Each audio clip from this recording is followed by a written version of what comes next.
sometimes change. That'll be up to Russell Wilson, how well he plays, how much this team wins, and how patient this whole entire organization can be. Mike Tannenbaum, when should Jackson Dart be the starter? 3 weeks ago, from day one, practice one, put him in. You'd rather win 5 games with an ascending Jackson Dart, Greeny, than win 6 or 7 with an aging Russell Wilson.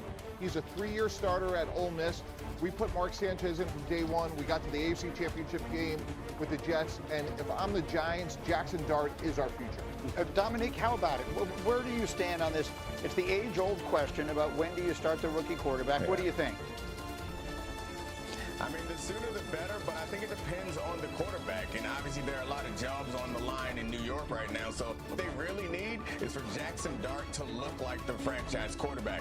And no one knows that better than they do right now. So I imagine that the pressure is going to mount if their season doesn't start off well. So I assume that Jackson Dart, at best, they can hold out on him until midseason. But at some point, they're going to have to put him in there because I don't expect Russell Wilson to demonstrate that he's kind of the future plan for them, especially given his age. So I think about mid-season, Jackson Dart is in there trying to save GMs and head coaches' jobs.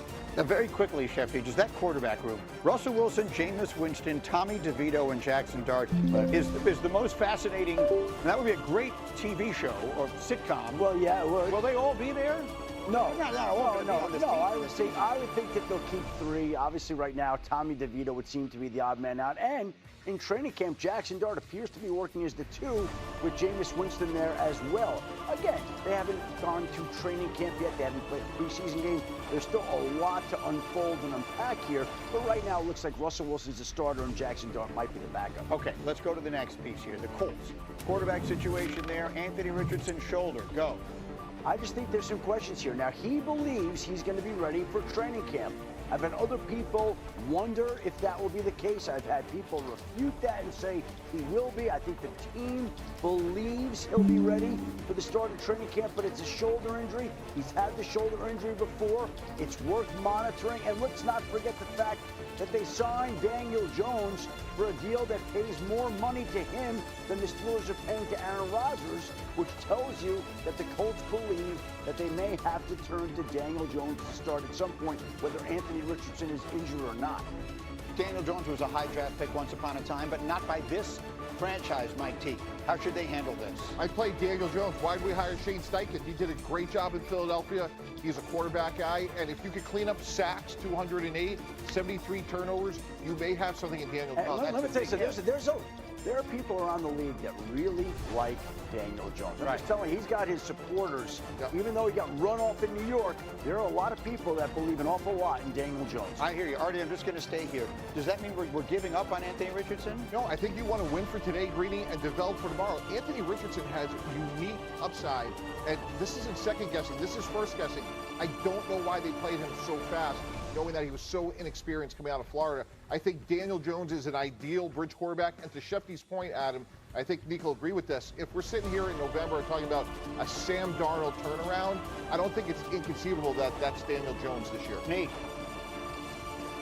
Yeah, absolutely. Sam Darnold and Baker Mayfield, I think with Shane Steichen's ability and with, frankly, Daniel Jones's ability, there are ways to coach him in a position where he can have success. We've seen it done before. And to the point that quarterback, all the context really matters around quarterback. And I think there hasn't been a quarterback with a tougher situation than Daniel Jones had with the Giants over the past few years. So I think right now is the time of year for optimism, and I'm pretty optimistic about what Daniel Jones can do in that system under certain limitations with that coach.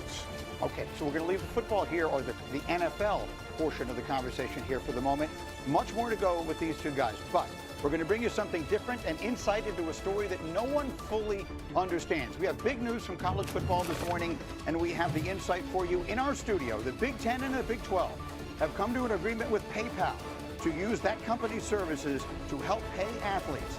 The deal comes following the recent court decision that allows colleges and universities to share revenue directly with student athletes. And we're joined in studio now, our friend Brett Yormark, who's the commissioner of the Big 12, and Alex Chris, who is the CEO of PayPal, are in our studio here. So I have people asking me all the time, Alex, I will start with you.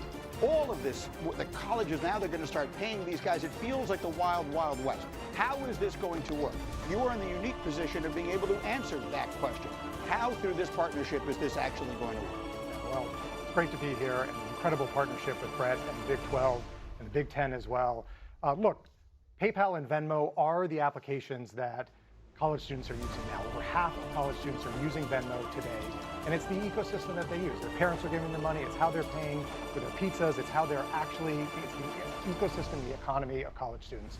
Now they're able to get the payouts. These college student athletes are able to get the payouts from revenue share. We'll be able to do NIL distributions. We'll be able to give them a debit card. We'll be giving debit cards with Venmo, with your college logo on them. Right. So we're enabling this whole ecosystem to be able to work going forward. And to be, I'm going to use the word regulated. I'm not even sure I know what that means anymore, but that there will be some organization to this. I think, Brett, as one who campaigned for my entire career that athletes deserved far more than they were getting, the problem is we've been sort of in the wild, wild west these last few years with no, it seems, no organization. So this partnership, it feels to me like, might start to put some of those guardrails in place. Certainly. First of all, thanks for having us here. Pleasure. July 1 starts rev sharing with our student athletes. A long time coming, and well deserved. As from a conference perspective, but I speak beyond just the Big 12. I speak for all of collegiate athletics. We need a reliable payment platform to distribute money to our student athletes. We've been at this, Alex and myself, for over 14 months, trying to figure out, was there a place and a point of entry for PayPal in this world of collegiate athletics? And we found it on the heels of the settlement and rev share. Truly excited about it. When you think about PayPal and Venmo, probably the most culturally relevant payment platform globally. Yeah. We have 400 million customers, Yeah. Including consumers and merchants. It's a big opportunity for the Big 12, big for college athletics. And I truly believe that the product is ubiquitous across all campuses. And today, yes, we're announcing 2 conferences, but it's going to go well beyond that. Well, that's really the question. Is this just the beginning, Alex, of what the model of paying athletes, that's what I'm really trying to get to the bottom of here. I have college football fans in all sports watching this program asking, how is this going to work with the players getting paid? Is this the beginning of the answer to that? It really is. We're in discussions with all of the conferences. Look, PayPal is the ecosystem, the easiest way to distribute these funds. You want to make it seamless and simple for student athletes to be able to get their dollars in their wallet and be able to spend it. And PayPal is the right way. One might ask, would it make sense, you mentioned it's the Big 10 and the Big 12 now. One might ask, wouldn't it make sense for there to be a uniform system that all of the conferences, that all of the universities are using? Is that something that we should anticipate or could I can anticipate? tell you this, uniformity is not something that you find in this space. Yes, as you I know. We're trying to get there, Yeah. and I think over time we will. And I think PayPal and their Venmo product will be a first mover. So let me ask you, Brett, while I have you here, because there's a few other things that all the fans are asking all the time, and you might be in a unique position to explain. We had the first ever college football playoff last year. I think it was a success by any standard of measure, but there were opportunities for tweaks, and they have tweaked some. From where you sit, both as the leader of a conference and just one who has an interest in the betterment of the sport itself, what is the right system? What should we